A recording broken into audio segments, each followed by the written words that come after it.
There's BBC News, Caracas. And there's signs that the higher oil price could be hurting global growth. Economic data showed the Eurozone growth rate slowed to 0.5% in the second quarter, while over in Japan it came in at less than half analyst predictions, just 1.7%. They're both dependent on exports to fuel a recovery as consumers refuse to open their purse strings.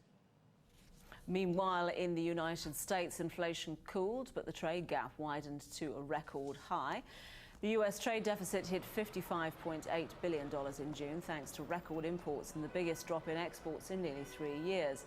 And on inflation, higher energy costs were largely offset by cheaper food in July. The closely watched Producer Price Index, or PPI, rose 0.1% last month, according to the US Labour Department. So with that in mind, just how much is the high price of oil slowing the global economic recovery? Well, joining us now is James Stewart, Chief Economist at Weavering Capital. Thanks very much for coming in and talking to us tonight. Of course, it was originally believed that perhaps as much as 0.5% of GDP could be shaved off growth in 2005. If oil hits $50 a barrel next week, as some people are now suggesting, could it be an even greater reduction we see? Yeah, I think that's an appropriate estimate, around about 0.5% off global growth. It doesn't sound much, but in fact, it can make the difference between a really dynamic recovery and one that's somewhat less dynamic. James, Tanya Beckett joining you here from New York. What is the problem with the high price of oil? Is it simply that manufacturers stop being able to make goods cheaply, or is it the consumers back off because their perception is they have this cost to deal with? I think it's both, Tanya. From a consumer's point of view, it's really a tax on consumption, so it reduces the propensity to consume. From a business perspective, it creates uncertainty about the outlook going forward. And as we know, when uncertainty hits business decisions, we see investment being delayed or perhaps even cancelled. So it is negative for both the consumer and for business investment. Of course, one of the main symptoms we're going to see here is potentially higher inflation, which of course makes consumers even more reluctant to spend yet again, and businesses as well. What are the risks to inflation now? Well, the risks are immediate as far as inflation are concerned, because the higher crude oil price feeds through into gasoline prices fairly rapidly. The big question from a central bank point of view, what will the Federal Reserve in the US do, what will the European Central Bank do, is really if there are second round effects. The second round effects are the knock-on effects. For example, do employees try to claw back their loss of purchasing power by seeking higher salaries as a result of the increase in the oil price? That's the big danger.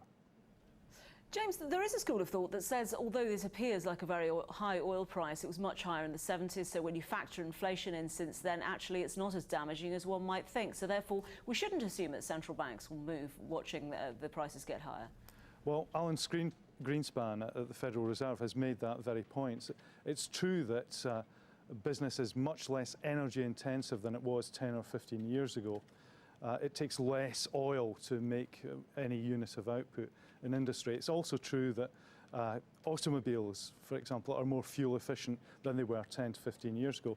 That's all true, but economies are growing much more rapidly now, not just in the developed economies of the United States and the Eurozone, but also in the rapidly emerging economies of China and India, and they are really voraciously consuming oil. So it has quite a big effect even now in the changed situation.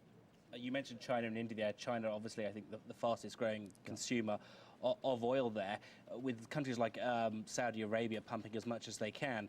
When do we get to the point where just no more can come out of the ground and that starts to affect the growth of countries like China? Yeah. In the medium to long term, this is not such a big problem because the high price of oil increases the incentive to find new sources of oil and produce that oil.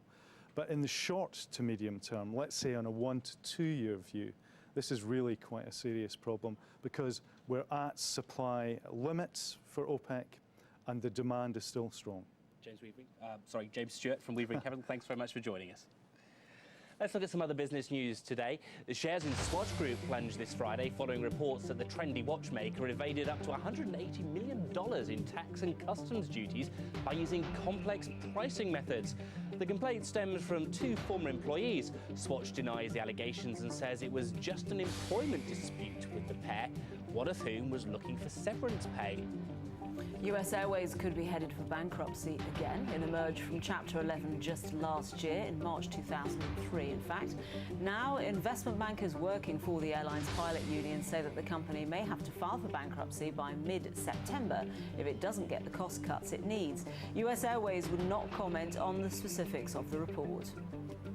Vodafone is looking east. The telecoms giant says it may bid for a 51% stake in Czech Republic's Český Telecom.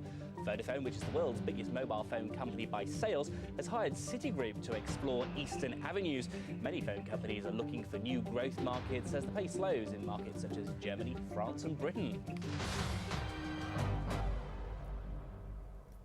Well, don't be fooled by the numbers. The situation on Friday for the markets was actually that they were in negative territory most of the time, hugging fresh 2004 lows. The worries, of course, oil. Economic figures are not scrutinised very closely at the moment. We were talking about the trade gap and also the inflation situation in the US. The concerns very much that oil is going to affect the outlook for the economy. And this tended to swamp a rather good outlook offered by the computer maker Dell. So what we saw actually by the close was they managed to swoop into positive territory. For the Dow up just about 10 points and the Nasdaq up 4 points at 17.57. This side of the Atlantic, the European markets closed lower, earlier hitting fresh year lows. Amid relatively light summer trading, there are suggestions that some of the problems facing the markets are psychological. Unfortunately,